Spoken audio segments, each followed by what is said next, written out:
It's late and I really need to go to bed. My insomnia is slowly turning into exhaustion, so I'm just gonna crack this out. I'm sorry if I stutter a little bit. I really don't want to re-record this if I mess up any thought processes or anything, so bear with me. As a recap, my first favorite book was Kafka on the Shore by Haruki Murakami. I like that book for its surreal imagery, its very well developed characters, and its very ambiguous tone.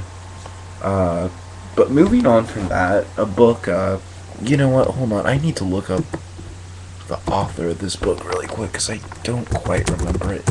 The book is Watership Down, so hold on. Uh,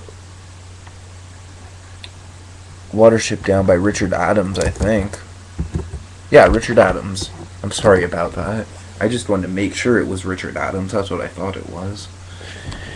It's about bunnies, to quote Sawyer from Lost. Yeah, it's literally about a group of bunny rabbits.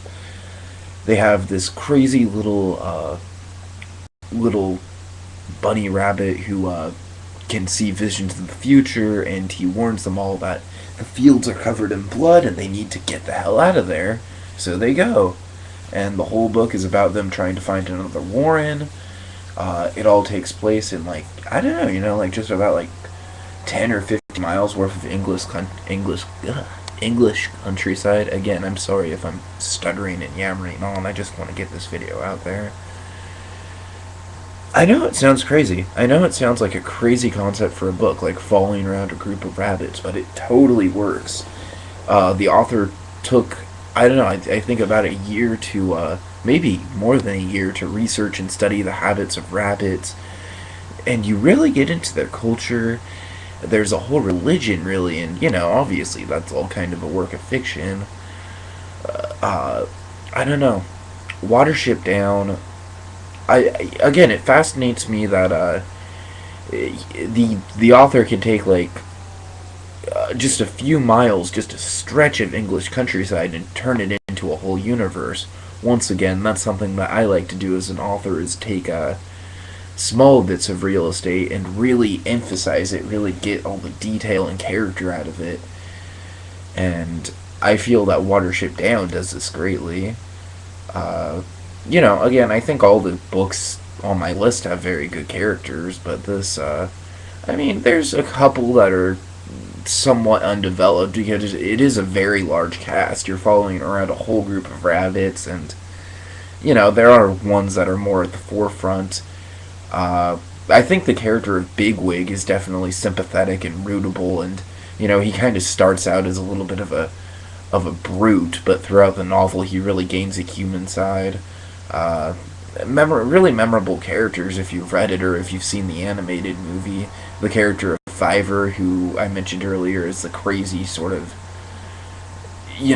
I guess almost cracked out, if you will, rabbit who, has these prophecies and visions and crazy things about the fields being covered in blood.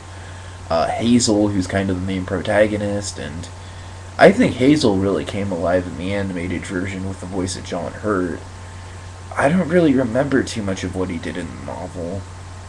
I do remember, though, that there is one point in the novel where Hazel does get a chance to encounter humans very intimately that isn't in the animated movie. That really, I definitely thought it was a pretty good climax to the book.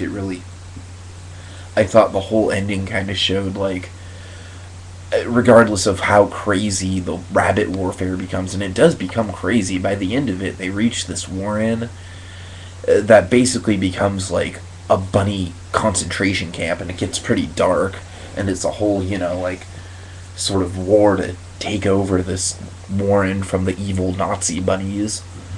But regardless of all that craziness going on, the climax with Hazel's encounter with the humans really shows that,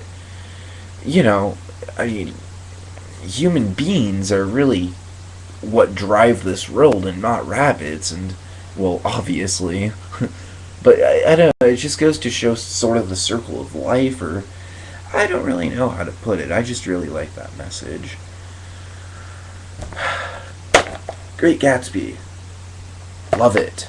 Absolutely, absolutely, absolutely love this freaking book. I love it. I love it. Do you see how much I love it? Do you see my face? um, I have text in here that, you know, I mean, this is how much I love this book, is that I just go through the whole book and, you know, circle text that I like. I'm gonna read, actually, one of my favorite quotes in here that, again, really inspirational to me. It's the introduction to Gatsby, and it's the first time you really get to have a feel for the character. I feel like this is the perfect way to introduce a character. It blows my mind every time I read it, so I'm just gonna read it. He smiled understandingly, much more than understandingly. It was one of those rare smiles with a quality of eternal reassurance in it that you may come across 4 or 5 times in life.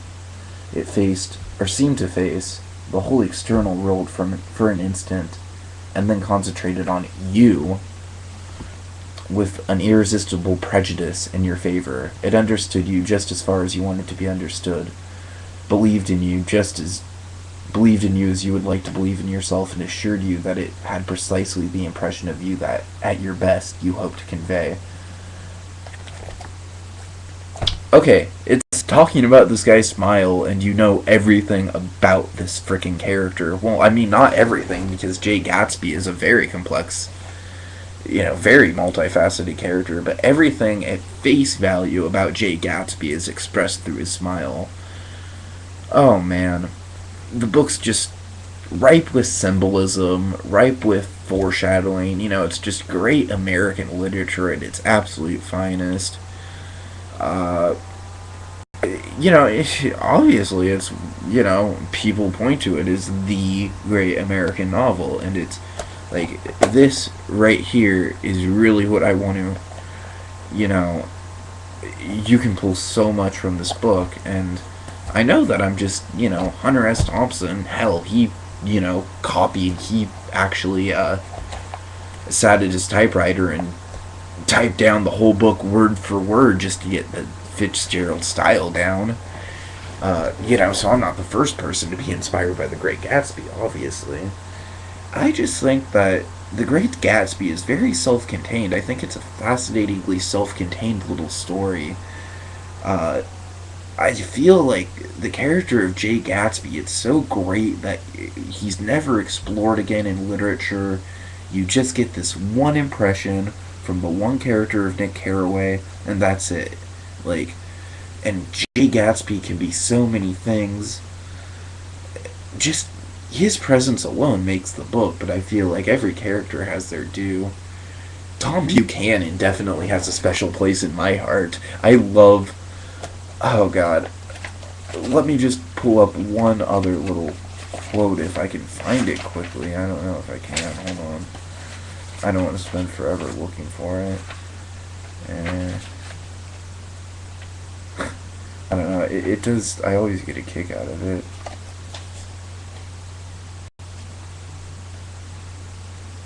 I guess this works. We were in the same senior society. While we were never intimate, I always had the impression that he approved of me and wanted me to like him with some harsh, defiant wishfulness of his own. Tom Buchanan is a very brash, very physical character. He's basically the man who's stolen away Jay Gatsby's eternal love, his, green light, if you will, by the novel's oh-so-blatant symbolism, which I love the in-your-face symbolism of The Great Gatsby. It's one of my favorite elements about it. I don't know. I feel like there's something very sympathetic about the Tom Buchanan character in a way. Another quote that I really like is one that talks about how Tom Buchanan, he's always lost in the moment, always wistful, he's always sort of lost in a... He's a former football star. He's a college athlete who's, past his prime, and he's now into faded glory and settling down into a sort of luxurious lifestyle with his wife, but past the, I don't want to go on too much about one character. Oh boy, I just love this book. I mean, I don't know what else to say because it's one of the great works of fiction and everyone knows it, but I love the shallowness of the Daisy character. Like, you can totally see how one would be attracted to her, but at the same time, she is. I don't know. I think personally, in my opinion, the fact that she never shows her face at. Spoiler alert. Spoiler alert. The fact that she never shows her face at Gatsby's funeral just makes her sort of despicable to me. The fact that she never even attempts to get a hold of Nick regarding the death of Gatsby, it's like, I don't know. I always thought that that element that she just drops off the face of the earth. I understand that she can't be with him, but the fact that she acknowledges nothing in his death when she's clearly the one who was very much responsible for it in a way.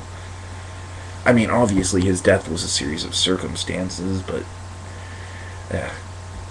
Oh, love, absolute love. If you haven't read it, if you're one of those people that just don't like reading in general, then don't read it. But if you're a person who appreciates a good book and appreciates a good story with great characters and great symbolism and a really good setting, which I never really got into, which is the egg districts of New York and then the Valley of Ash. Again, it's a very self-contained little world that Fitzgerald set up. It's all in New York, and it's these little luxurious little almost cul-de-sacs, and the mansions that they describe, like Gatsby's mansion, is almost sort of like a Citizen Kane. Oh crap! What's the mansion in Citizen Kane? I don't know. I feel stupid because I can't think of it. I'm sure it'll come to me like the second after I press stop on this video. Uh, oh man, they made a show about it and everything, but I really can't think of it. But the mansion from Citizen, now I feel dumb. I'm just gonna stop it now because now I'm just going on about the name of the mansion from Citizen Kane. Leave a freaking comment if you know what it is.